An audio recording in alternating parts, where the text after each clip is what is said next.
بسم اللہ الرحمن الرحیم۔ السلام علیکم۔ وہ کاغذ کا ٹکڑا نہیں تھا، وہ میری محبت، میری اطاعت اور میری جوانی کی ان تمام راتوں کا ایک مزے کا خیز انجام تھا جو میں نے اس کے قدموں میں گزار دی تھی۔ میرے ہاتھوں میں موجود وہ اسٹیمپ پیپر بارش کے پانی سے نہیں بلکہ میری آنکھوں سے بہنے والے ان نہ رکنے والے آنسوں سے بھیگ رہا تھا جو شاید اب خون بن چکے تھے۔ میں چیخنا چاہتا تھا، پوچھنا چاہتا تھا کہ اماں آخر کیوں؟ کیا میری خدمت میں کوئی کمی رہ گئی تھی؟ یا وہ بیٹا جس نے کبھی پلٹ کر نہیں دیکھا، وہ صرف اس لیے عزیز ہو گیا کہ وہ کامیاب تھا؟ مجھے اس وقت اندازہ نہیں تھا کہ یہ فیصلہ میری بربادی نہیں بلکہ ایک ایسے راز کی پہلی سیڑھی ہے جو میری نسلوں کو سنوار دے گا۔ مگر اس لمحے میں صرف ٹوٹ رہا تھا، کرچی کرچی ہو رہا تھا۔ میرا نام حسان ہے۔ میں ایک ایسے گھرانے میں پیدا ہوا جہاں خواب تو بہت اونچے تھے لیکن چھت بہت نیچی۔ ہم ایک مڈل کلاس فیملی سے تعلق رکھتے تھے۔ میرے ابا ایک ٹرک ڈرائیور تھے، سارا دن محنت مشقت کرتے تاکہ ہم دو بھائیوں اور میری ماں کو بھی ایک اچھی زندگی دے سکیں، لیکن زندگی کو شاید ہماری یہ چھوٹی سی خوشی بھی گوارا نہ تھی۔ میں اس وقت بمشکل 2 سال کا تھا اور میرا بڑا بھائی عدیل 4 سال کا، جب ایک منحوس دن خبر آئی کہ ابا کا ٹرک گہری کھائی میں گر گیا ہے۔ وہ ہمیں اور اماں کو ہمیشہ کے لیے تنہا چھوڑ کر چلے گئے۔ اماں اس وقت جوان تھیں، وہ اتنی خوبصورت تھیں کہ محلے کی عورتیں اکثر رشک سے انہیں دیکھتی تھیں۔ خاندان والوں اور رشتہ داروں نے بہت زور دیا کہ وہ دوسری شادی کر لیں، لیکن اماں نے مجھے اور عدیل کو اپنے سینے سے لگا لیا اور صاف انکار کر دیا۔ نہیں، میرے بچوں کے سر پر ستیلے باپ کا سایہ نہیں پڑے گا۔ میں خود کماؤں گی اور انہیں شیروں کی طرح پالوں گی۔ اماں کی یہ بات سن کر نانی نے غصے سے کہا تھا، رضیہ ہوش کے ناخن لے، یہ جوانی اور یہ 2 یتیم بچے کیسے پالے گی؟ زمانہ بہت خراب ہے۔ اماں نے آنسو پونچھتے ہوئے مضبوط لہجے میں کہا تھا، اماں جان، اللہ ہے نا، وہ وسیلہ بھی بنا دے گا۔ میں لوگوں کے کپڑے سی لوں گی، محنت کر لوں گی، مگر اپنے بچوں کو کسی کا محتاج نہیں ہونے دوں گی۔ اور پھر وہی ہوا۔ ہمارے گھر کے آنگن میں سلائی مشین کی گھڑ گھڑ گونجنے لگی۔ وہ گھر جو ابا کی نشانی تھا اور ہماری ملکیت تھا، اب وہی ہماری کل کائنات تھا۔ اماں فجر کی نماز کے فوراً بعد مشین پر بیٹھ جاتی اور رات گئے تک کپڑوں کے ڈھیر سے سر نہ اٹھاتی۔ میں چھوٹا تھا مگر فطری طور پر حساس تھا۔ عدیل بھائی شروع سے ہی تھوڑے لاپرواہ اور اپنی دنیا میں مگن رہنے والے تھے۔ انہیں کھانے میں اگر بوٹی نہ ملتی تو وہ تھالی سرکا دیتے تھے۔ مجھے نہیں کھانی یہ دال، میں نے گوشت کھانا ہے۔ عدیل بھائی اکثر ضد کرتے، اماں پیار سے انہیں سمجھاتی، میرا چاند آج کھا لو، کل میں تمہارے لیے گوشت بنا دوں گی۔ اور پھر اماں اپنی پلیٹ سے نوالا توڑ کر انہیں کھلاتی، جبکہ میں چپ چاپ کونے میں بیٹھ کر سوکھی روٹی پانی میں ڈبو کر کھا لیتا۔ مجھے اماں کی تھکی ہوئی آنکھیں نظر آتی تھیں، اس لیے مجھ سے ضد نہیں ہوتی تھی۔ وقت تیزی سے گزر رہا تھا۔ اماں نے دن رات ایک کر کے ہمیں اسکول میں داخل کروایا۔ عدیل بھائی پڑھائی میں تیز تھے لیکن میرا دل کتابوں میں کم اور اماں کے ہاتھوں میں زیادہ اٹکا رہتا تھا۔ میں دیکھتا کہ کیسے سوئی بار بار ان کی انگلیوں میں چبھتی ہے، کیسے ان کی کمر مسلسل بیٹھنے سے اکڑ جاتی ہے۔ ایک شام اماں مشین میں دھاگا ڈالنے کی کوشش کر رہی تھیں مگر ان کی نظر کمزور ہو رہی تھی۔ وہ بار بار دھاگا ڈالنے کی کوشش کرتی اور ناکام ہو جاتی۔ میں نے خاموشی سے آگے بڑھ کر ان کے ہاتھ سے سوئی لی اور ایک ہی پل میں دھاگا ڈال دیا۔ اماں نے چونک کر مجھے دیکھا اور مسکرائی، میرا حسان تو اب بڑا ہو گیا ہے۔ اماں لاؤ میں یہ بٹن بھی ٹانگ دوں؟ میں نے معصومیت سے پوچھا۔ نہیں بیٹا، تم اپنا اسکول کا کام کرو، یہ میرا کام ہے۔ اماں نے شفقت سے میرے سر پر ہاتھ پھیرا۔ اماں اسکول کا کام ہو گیا ہے، مجھے اچھا لگتا ہے آپ کے ساتھ بیٹھنا۔ میں نے ضد کی۔ بس وہ دن تھا اور پھر ایک نہ ختم ہونے والا سلسلہ۔ میں اسکول سے آتے ہی بستہ ایک طرف پھینکتا اور اماں کے پاس بیٹھ جاتا۔ پہلے بٹن ٹانکنا سیکھے، پھر کاج بنانا اور پھر آہستہ آہستہ کینچی پکڑ کر کٹنگ کرنا۔ مجھے کپڑوں کے ٹکڑے جوڑ کر کچھ نیا بنانے میں جو سکون ملتا تھا وہ کتابوں کے الفاظ رٹنے میں نہیں تھا۔ دوسری طرف عدیل بھائی اسکول سے آتے ہی کھیلنے نکل جاتے یا دوستوں کے ساتھ گھومتے رہتے۔ انہیں کبھی فکر نہیں ہوئی کہ گھر کا راشن کیسے آ رہا ہے یا اماں کی دوا کے پیسے کہاں سے آئیں گے۔ وہ اپنی فرمائشوں کی لمبی فہرست اماں کے سامنے رکھ دیتے اور اماں نہ جانے کیسے اپنا پیٹ کاٹ کر وہ فرمائشیں پوری کرتی۔ جب میں 8ویں جماعت میں پہنچا تو میں نے ایک فیصلہ کیا۔ ایک رات میں نے اماں کے ہاتھ تھام لیے۔ اماں، اب بس بھی کرو، تم تھک جاتی ہو، کام نہیں کرو گی تو گھر کیسے چلے گا حسان؟ تمہارے بھائی کی فیسیں، گھر کا خرچ۔ اماں کی آواز میں فکر تھی۔ میں ہوں نا اماں، میں نے مضبوط لہجے میں کہا۔ میں نے فیصلہ کر لیا ہے، میں مزید اسکول نہیں جاؤں گا، مجھے درزی کا کام آ گیا ہے، اب میں دکان پر بیٹھوں گا یا گھر پر ہی کام بڑھاؤں گا۔ اماں تڑپ اٹھی۔ نہیں حسان، خبردار جو ایسی بات کی، تیرے ابا کا خواب تھا تم دونوں بڑے افسر بنو، عدیل بھائی بنیں گے افسر، میں آپ کا بازو بنوں گا۔ میں نے اٹل لہجے میں کہا، اماں مجھ سے باپ کی یہ مشقت نہیں دیکھی جاتی، عدیل بھائی کو پڑھنے دو، ان کا دل لگتا ہے پڑھائی میں، میرا دل تو بس اس مشین کی آواز کے ساتھ دھڑکتا ہے۔ بہت بحث کے بعد آخر کار اماں کو ہار ماننی پڑی۔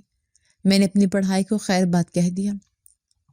میں نے اپنی کتابیں ردی میں بیچ دی اور ان پیسوں سے دکان کے لیے نیا سامان لے آیا۔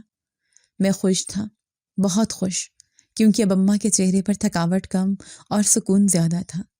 وقت کے ساتھ ساتھ میرا کام جمنے لگا، میرا ہاتھ صاف تھا اور ڈیزائننگ کی سمجھ بوجھ بھی اچھی تھی۔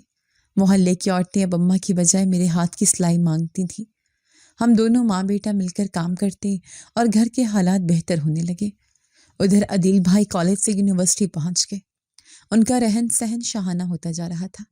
وہ مہنگے کپڑے پہنتے، دوستوں کے ساتھ پارٹیوں میں جاتے۔ گھر کے اخراجات کا سایہ بوجھ میرے ناتواں کندھوں پر تھا، لیکن مجھے کبھی شکوہ نہیں ہوا۔ مجھے لگتا تھا یہ میرا فرض ہے۔ ایک دن عدیل بھائی گھر آئے، چہرے پر ایک عجیب سی گھبراہٹ اور خوشی ملی جلی تھی۔ اماں، مجھے آپ سے ایک ضروری بات کرنی ہے۔ ہم دونوں کھانا کھا رہے تھے۔ اماں نے نوالا روک کر پوچھا، کیا ہوا عدیل، سب خیریت ہے؟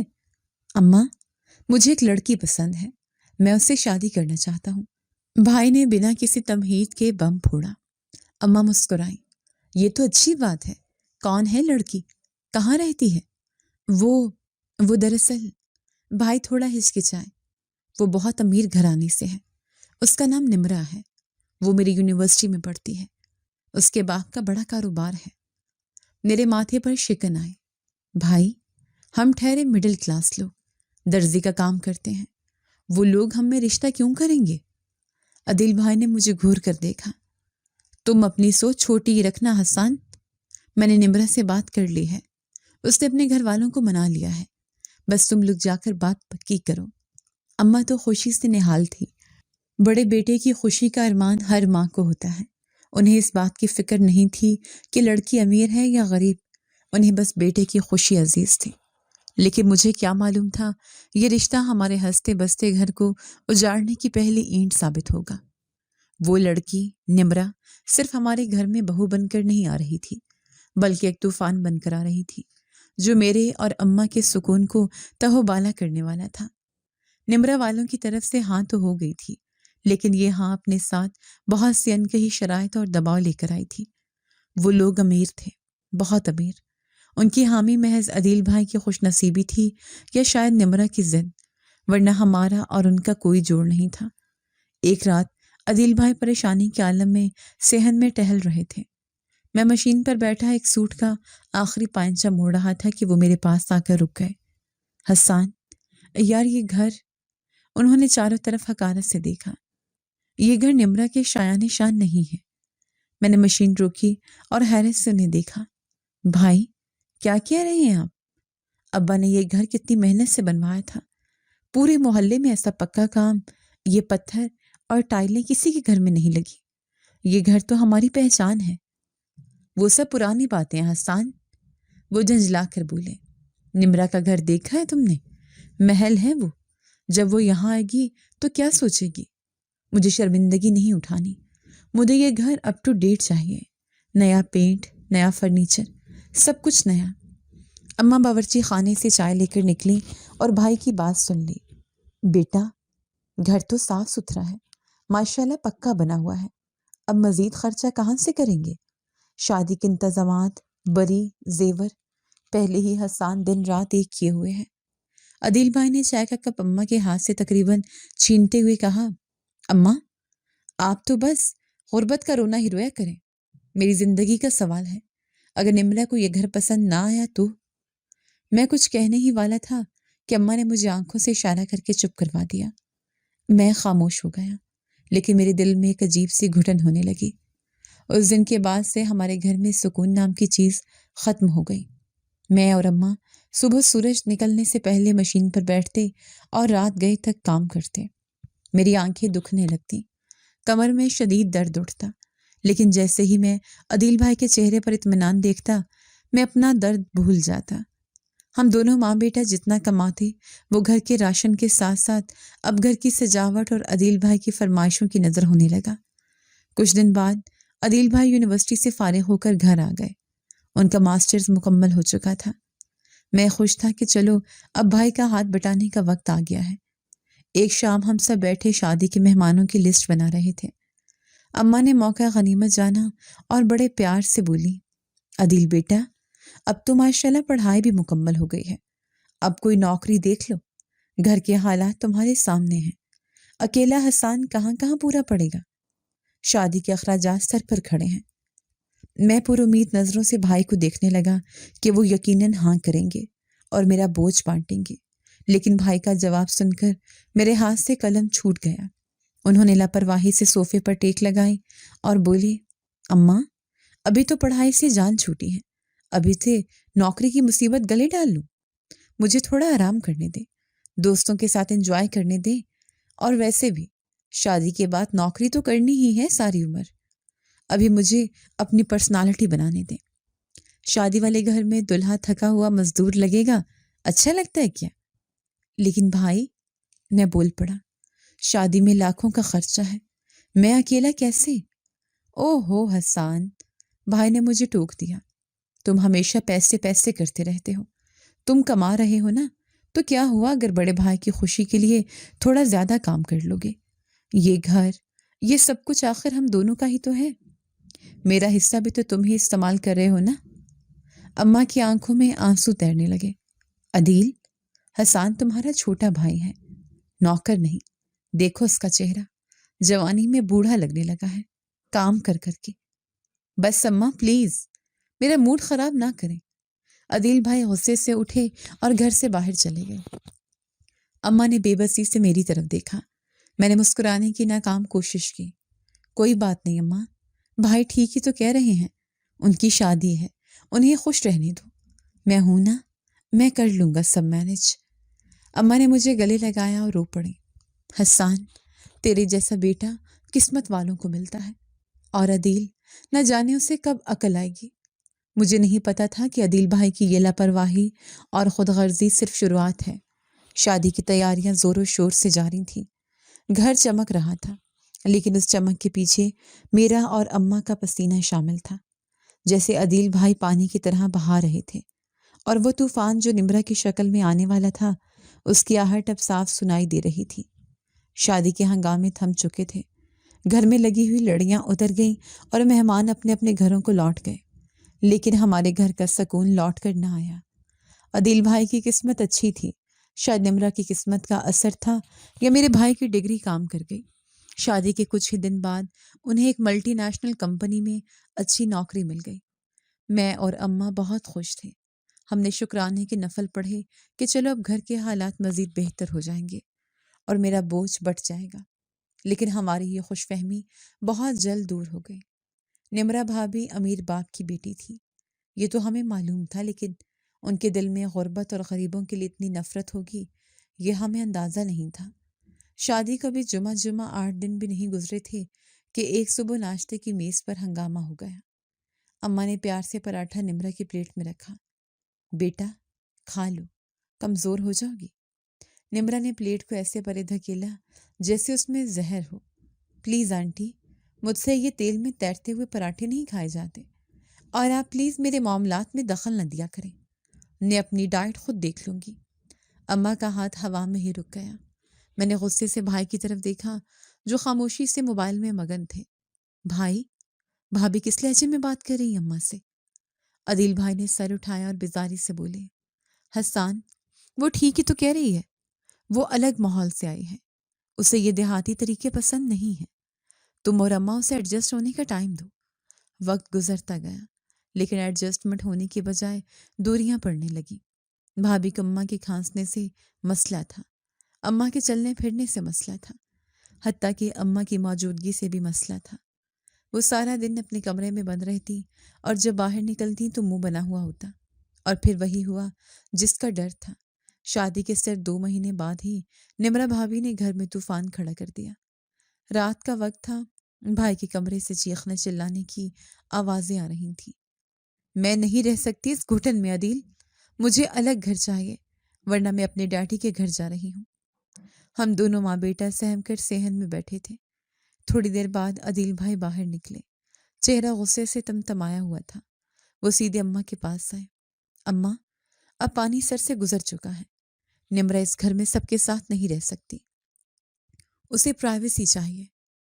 اماں نے لرزتی ہوئی آواز میں پوچھا، تو کیا چاہتی ہو بیٹا، ہم کہاں جائیں؟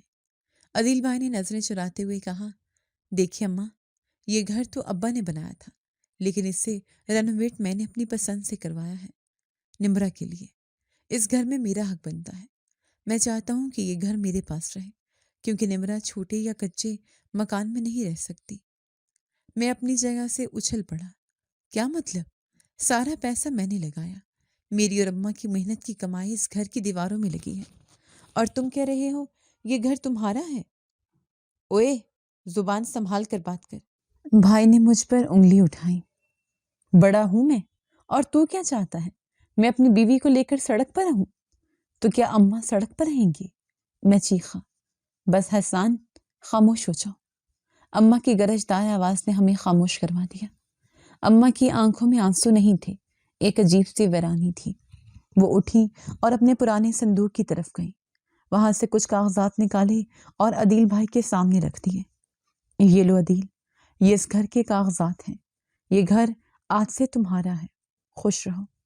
اماں، میں تڑپ کر آگے بڑھا۔ یہ آپ کیا کر رہی ہیں؟ ہم کہاں جائیں گے؟ اماں نے میرے سر پر ہاتھ رکھا اور ایک عجیب سی مسکراہٹ کے ساتھ بولی، حسان، تیرے ابا کا ایک پرانا مکان ہے شہر کے پرانے حصے میں، بہت سال پہلے جب ہم گاؤں سے آئے تھے تو وہیں رہتے تھے۔ وہ جگہ ویران پڑی ہے، لوگ شاید بھول چکے ہیں اسے، لیکن وہ زمین ہماری ہے، ہم وہاں چلے جائیں گے۔ عدیل بھائی کے چہرے پر ایک لمحے کے لیے شرمندگی آئی، لیکن امرا کی محبت اور لالچ نے اسے دبا دیا۔ اماں، آپ واقعی وہاں رہیں گی؟ وہ جگہ تو کھنڈر ہوگی۔ اماں نے مڑ کر بھائی کو دیکھا۔ مکان کھنڈر ہوتے ہیں بیٹا، گھر تو دلوں سے بنتے ہیں، جب دلوں میں جگہ نہ رہے تو محلات بھی کھنڈر لگتے ہیں۔ رکھ لو یہ گھر، مجھے اور حسان کو اور کچھ نہیں چاہیے۔ اگلی صبح ہم اپنا مختصر سا سامان باندھ رہے تھے، بھائی نے ایک بار بھی ہمیں روکنے کی کوشش نہیں کی۔ بھابھی اپنی کمرے کی کھڑکی سے ہمیں دیکھ رہی تھی، ان کے چہرے پر فتح کی مسکراہٹ تھی۔ جاتے وقت اماں دروازے پر رکی، انہوں نے پلٹ کر اس گھر کو دیکھا جسے انہوں نے اپنے خون پسینے سے سینچا تھا، پھر عدیل بھائی کے سر پر ہاتھ پھیرا جو نظریں جھکائے کھڑے تھے۔ خوش رہو عدیل، دو نہاؤ، پوتو پھلو، مجھے تجھ سے کوئی گلہ نہیں، بس اتنا یاد رکھنا، ماں کی دعا اور بد دعا میں صرف ایک آہ کا فرق ہوتا ہے۔ میں جا رہی ہوں، اللہ تجھے خوش رکھے۔ میں نے اپنا بیگ کندھے پر رکھا اور اماں کا ہاتھ تھام کر اس گھر سے نکل آیا جو کل تک میرا تھا مگر آج میرے لیے پرایا ہو چکا تھا۔ مجھے نہیں معلوم تھا کہ جس پرانے مکان کی طرف ہم جا رہے ہیں وہاں ویرانی اور دھول کے سوا ہمارا کیا استقبال کرے گا۔